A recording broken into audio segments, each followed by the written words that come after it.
Good day, everybody. This is Jim Kenny, and this is for OptionProfessor.com. The date today is June the 28th, 2019. And as always, I do start the broadcast with reminding people that past performance is not indicative of future results, and that short term trading, option trading, does involve substantial risk of loss, and it's not right for everybody. So check with your clearing firm, your broker, your advisor, and your good common sense before you think about any type of investing, trading activity. Okay. Today, again, quick background on myself. If you haven't just tuned in before, I'm Jim Kenny, graduate Boston College, been in the investment arena now for many decades, have taught thousands upon thousands of people nationwide the uses and the risks of options, both on a limited risk basis, cash flow creator, and hedging. And, basically, I continue to do it both on the internet and on the live medium. What I do each week, I try to go over my views, my opinions, my take on what's going on out there. And again, I'm going to start out just by giving you a couple of things that come off the bat here, because we are in a very, very interesting period of time, because we have the meetings over there in the G20, and we've got the Fed talking about some type of a cut in July. So this next quarter is going to be, I think, quite active, and maybe two-way traffic as well. Before we get started, I'll just get into a little bit of an overview. Many of you people haven't checked in just yet as far as listened in, so I'm going to give you a little overview on what I've been seeing and what I see now. Okay, on the S&P 500, which I'm going to get to you right now. Let's bring this chart down. There you go. You can see we went down in December down to 2350. As I've been saying, when we got down there, the 200-day moving average was up at 2750. So my feeling is we could go back towards that number, and we certainly did. What was the big catalyst? The Fed went on pause from their hiking cycle, right? Okay, and obviously since that time, people have been bidding up. After we consolidated 2800, the most logical place to go back, I thought, was the highs around 2750.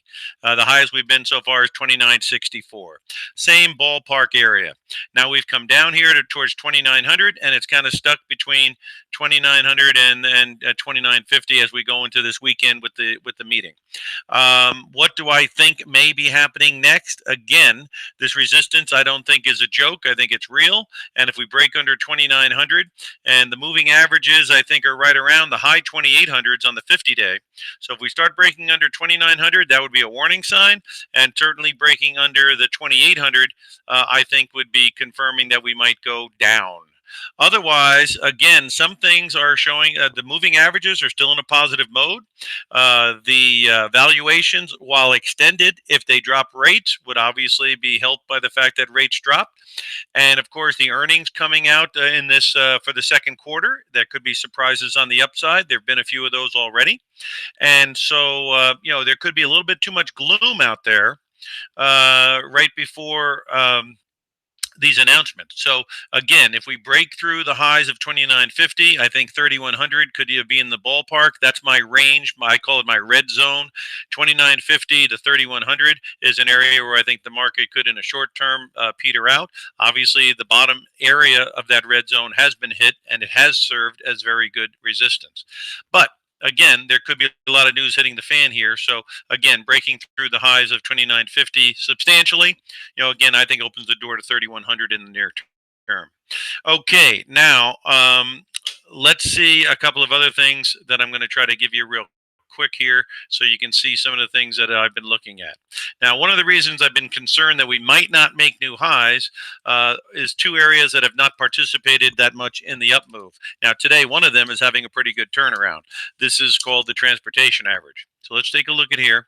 And we are up 145 points up towards that 10,450 area. That's pretty much where the moving averages of the 50 and the 200-day come in, somewhere in between 10,003 and 10,005. I'm going to move the chart up here so you can see it better. But the transports, again, getting above 10,500 and closing, I think that would be very positive. And clearly getting back above 11 would be very positive as well. So if this thing is a 1, 2, 3 formation and it's going to take out 10.5, then this would add a tailwind to the stock market, not the headwind that I think it is now. Because look, high over there, tried to get up there, couldn't do it. Tried to get up there, couldn't do it. Tried to get up there, so far couldn't do it. Okay, so the transport's lagging so much, sometimes is not the greatest thing in the world. With regards to the Russell,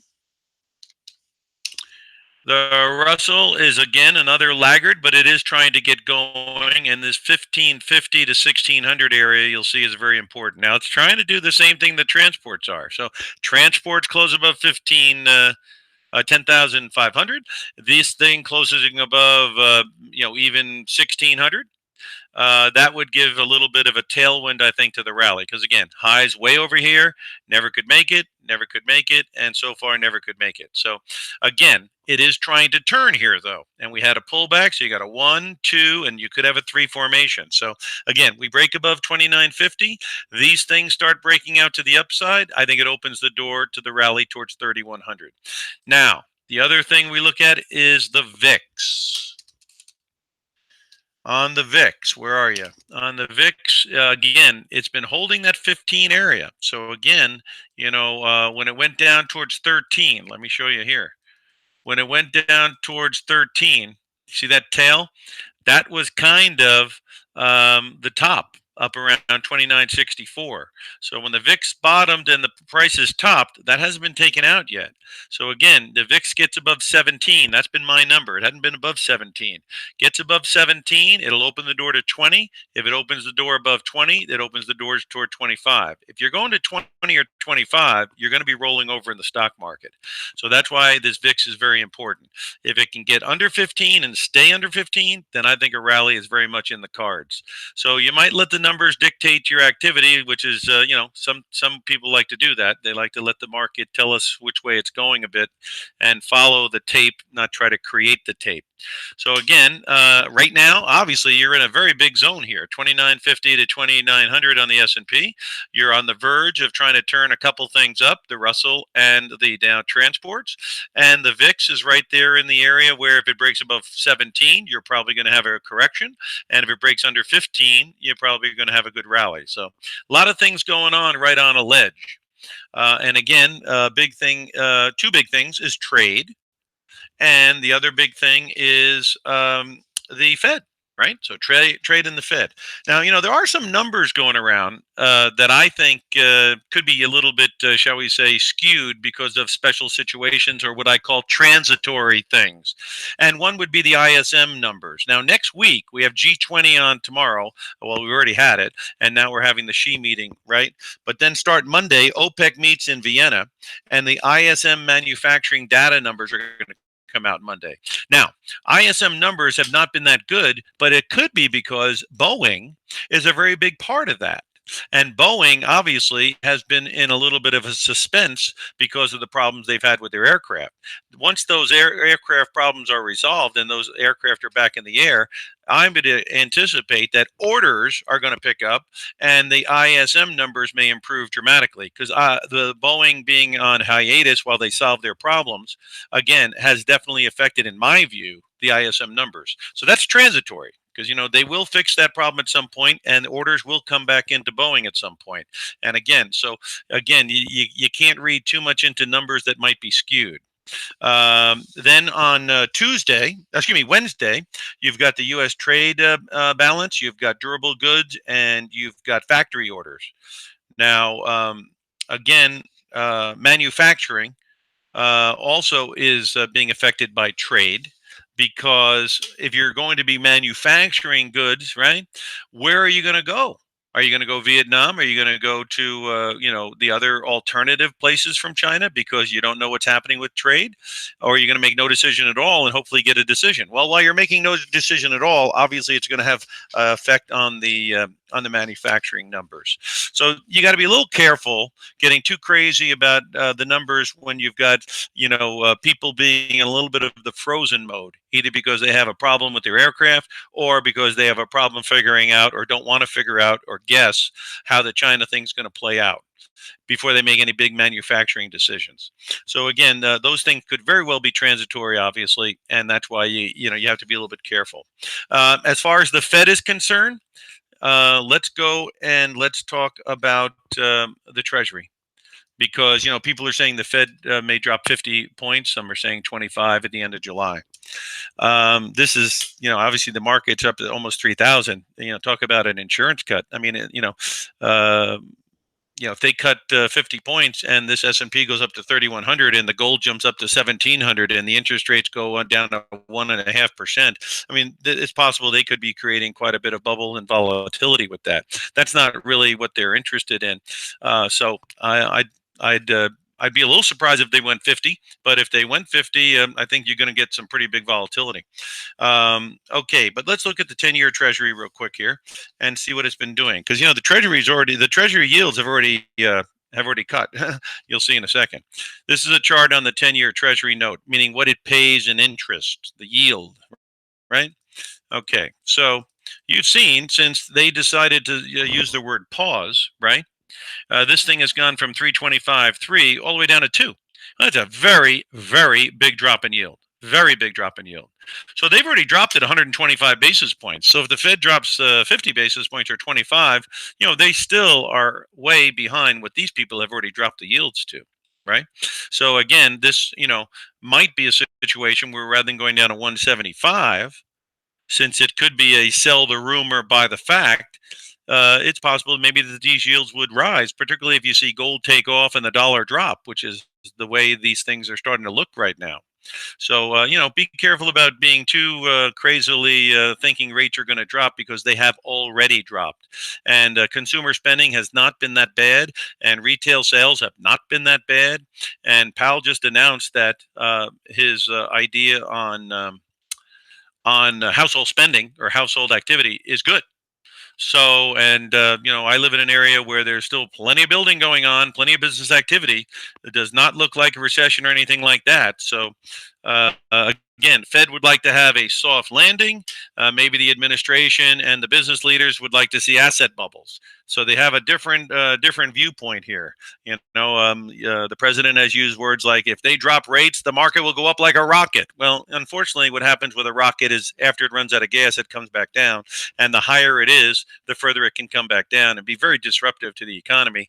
And the Fed's not stupid. They understand that, if the Dow goes up to 3,600 in a very quick line, it's going to be very volatile, and it's going to be a situation where people will be very happy they made a lot of money, but the aftermath might be a little bit messy. And Mr. Powell, is not his mandate is not to try to get the S&P to 4,000 in the next 6 months. So the bottom line here is when they meet at the end of July, they're going to have some more data to feed on. They're going to get an idea on a whole bunch of more numbers in the month of July. And in my view, if they cut 25, they obviously are behind. I mean, there's 100% factoring in that they're going to do 25, I guess, at the July meeting. And when the number gets above 50, as far as probability, they tend to go. So the bottom line is there's probably going to be a cut in July. I would imagine it's going to be 25. If it's 50, and then they say that's all we're doing for a while, that could also have a volatile effect on the market as well. So we are definitely going to be going into some pretty big activity here in this July. So, enjoy your 4th of July holiday and come back well rested, because as far as I can see, you're going to have the Xi meeting behind you. You're going to have the Fed meeting ahead of you.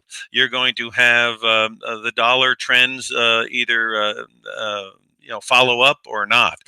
You're going to be getting earnings coming out. This month of July is going to bring you a lot of information. Whether it's going to give you a lot of volatility or not, I'm not certain. It is the summer months, but it would not surprise me to see a very volatile July, and also the subsequent months in the third quarter, August and September. Historically, sometimes the market has some kind of a high point in July, and then in August and September, things get a little bit rocky. So, if you do get a big run up, it may not be all clear sign as much as it might be a blow off short-term high point. So, be careful of it, and keep an eye on the numbers, and don't fight the tape, but don't think the trees grow to the sky either. Okay, so there you saw the yields dropping. Now let's take a look at a couple of other things in the news as far as I can see, and that's the U.S. dollar is starting to crack, but it's not cracking below the support. That's what I'm saying.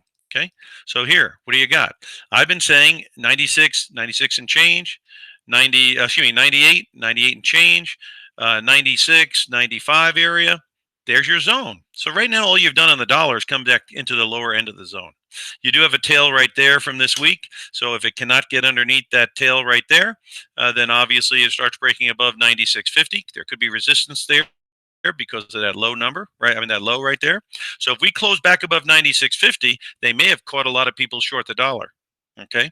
If we don't get above 96.50 and blow out the lows, then I think obviously a further down move down towards 95 could very well be in the cards. And if we break under 94, then it opens that door for a 10% drop in the value of the dollar. Okay, so those are your numbers as far as I can see. 96.50 on the upside, basis that low right there.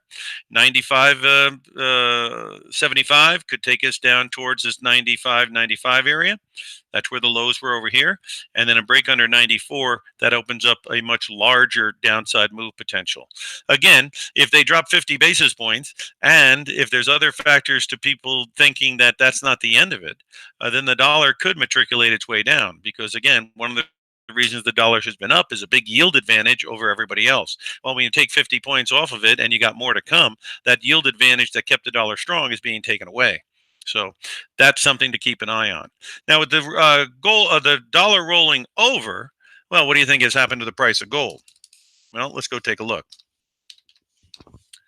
The price of gold has been rallying lately, but I brought to your attention last week that the gold rally in a short run may be overdone. And you might want to do some either profit taking up there or some hedging because the market hit 442. And when it hit 442, RSI and all the technical indicators like stochastics were up in a very high elevated area. And the volume was like 600,000 contracts, where it normally trades in the 2 to 300,000. So the volume was like 2 or 3 times normal. You had a huge run up. And you had a situation where the technical indicators, RSI and stochastic, among others, was indicating very elevated levels.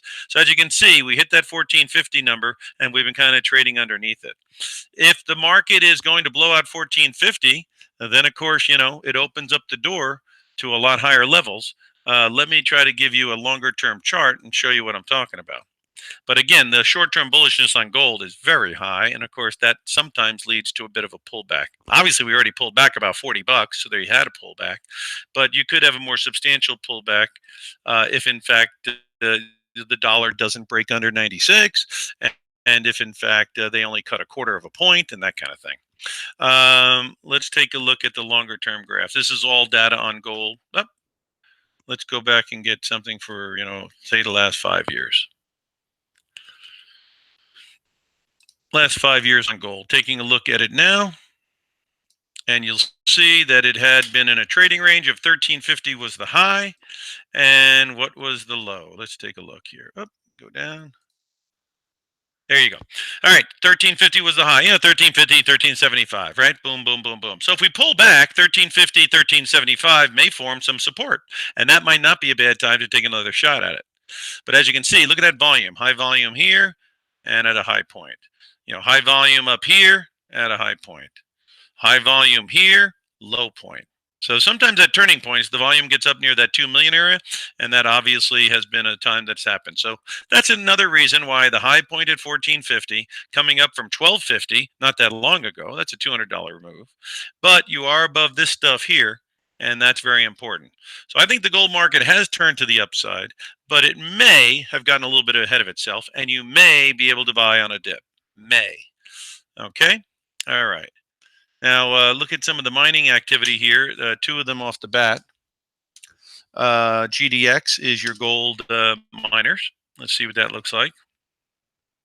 It had a nice rally. I don't know exactly what it's doing today. We'll find out. There it is. It's up 18 cents today. Went up towards 25. Again, it has that little bit of a blow off above the highs to 26, right? And now it's struggling a little bit. So bottom line is, could you have a pullback towards 23 and a half to 24? It's possible. Okay.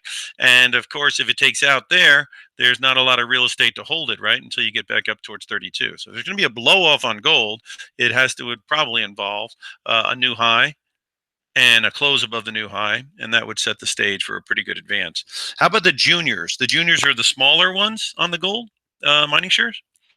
And they were having some trouble, but they played a good game of catch up. Now let's see what's going on. Similar though, they have that little high up there. So, the longer that high is up, there, the more possible that you could see a pullback. And these are right up against resistance as well. Okay, but they had a pretty good run up there. And now, so that's what you're looking at there on the juniors.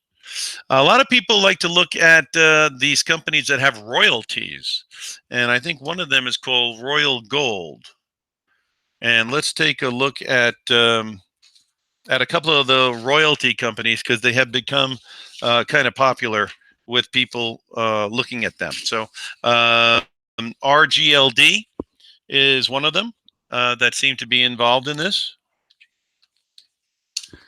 And you can see that they have been doing pretty good, making new highs here. New high just happened here recently, so you can see it kind of trying to break out.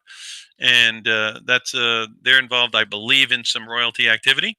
And then there's another one up in Canada. Well, there's a number of them up in Canada, but that's another one to keep a little bit of an eye on if you are bullish and you think that there could be some further activity in it and you want to do gold through a different type of a prism. Do your homework, do your research, see if it's right for you, ask the people who are involved with your money if it's right for you, and then proceed accordingly. All right. I like to, if I could, go over a couple of different sectors. And let me see if I can do that quickly here. You know, I had been looking at some of the oil stocks, and I brought these to your attention last week. Let's see how they're doing, because, you know, OPEC meeting is, what is it, Tuesday? When is it? Monday open. So they're going to be meeting on Monday. Some of these things pay good dividends. I don't know if they're going to keep going or not, but they're worth taking a look at here. Royal Dutch is at 65. And so, you know, it's been going up a little bit, having some trouble up here, but the dividend ain't bad. Okay. Now you have to figure out what's going to go on with the price of oil. But again, they are starting to turn a little bit. Looking at the detailed quote, let me show you what the 50-day and the 200-day average look like, and see if they'll give us something on that real quick. Boom. Okay, there you go. So Royal Dutch is 62 and 62. So they're almost chained. They're about the same price. So the longer we're above 62, the better. And again, the volume's a little light. That's not the greatest news. But again, staying above 62 would be very helpful to get the moving averages to cross and turn to the upside. You can look at 60 as a very big number here. So if we can close above this 65 and put 70 into play, get above 70, and then you're off to the races. Again, underneath, you don't want it under 60. And it is paying pretty good dividend while you are watching the movie. Another one that pays a pretty good dividend in the oil area is British Petroleum. And BP is paying just under 6% on the dividend. And this one again, you know, it's trying to hold the 40 number, right? And getting above the 44 number, you know, get some momentum above 46. That would be good. A lot of it's going to hinge on how it happens in Vienna, and again, what happens with the crude price itself. Let's take a look at the crude price itself, so you get an idea of what is the price of crude doing. Let's take a look.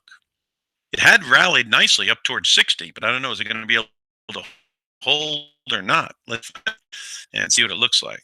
Down today. So before the OPEC meeting, it's coming down. Again, it had a good rally, but again, you know, it is anemic because, again, we have a tremendous amount of energy coming out of our country now. 75 all the way down to 45, all the way back to 65, back down to 50. 50 is a key number. You start seeing a 4 handle on it, that's not good. So there's your kind of support at 50, and your resistance, you see those lows? That's why it's having a hard time getting through 60, because those lows are now resistance. So a close above 60 would give us open the door up to 65 or 70 maybe, and a close under 50 would be stick a fork in the oil market, I think. So it could obviously meander between 55 and 60 for a while, because you see that number there, 55. That's going to be a little bit of support possibly. So in between 55 and 60 is could be where it meanders until it gets more information on where the next big direction would be. So there you go. That's the outlook on crude, which makes the stocks a little iffy because obviously we break down under 50 and 55, those stocks will probably go down. Conversely, if you break above 60 and get going, there could be value in those stocks. So keep an eye on that and see what you can find out. Okay, what else do I have on the docket here for you is, you know, high yield has really gone on a rally, and this month was the biggest month in like since 2017 for issuing junk bonds. You know, the spread, the meaning the difference in yield between junk bonds and treasuries, very tight. People are desperate for yield. They don't care. It doesn't seem like they don't care about the covenants. They don't care about what's backing them. So you can see when things go south and when the stock market goes south, these junk bonds can get whacked pretty good. But when they say they're pausing on easing and the stock market rebounds like it did, these things obviously can come back into favor. But again, they seem a bit extended up here. And it seems like a situation where you'd want to be careful up here in the junk bond market because you might not be getting paid for the type of risk you're getting up at these levels. Um, another another thing people are reaching for yield on is floating rate loans, short-term floating rate loans, and there is a ETF in that people have been trying to make. I'm just using these for illustrative purposes only, but this is one where again, it's let me get to this. Let's get rid of that. Get back here. They have been meandering in it, but you can see they are kind of weakening a little bit here. And so the bottom line is if you start getting any kind of news of any type of concern of a short-term nature with high risk short-term loans, then obviously these could have some trouble. People go for them though because there is yield on it. Just like the bank Deutsche Bank has a preferred out there that people are taking a shot at because they want to get yield. And the preferred on Deutsche Bank here is yielding almost 90 and is trading at 25.50. And although Deutsche Bank has had very bad news on it in many respects, it has been trading right around 25, 26 now for quite a while, and it has been yielding a pretty good amount there. So again, investigate all the different ways to get income if that's your cup of tea.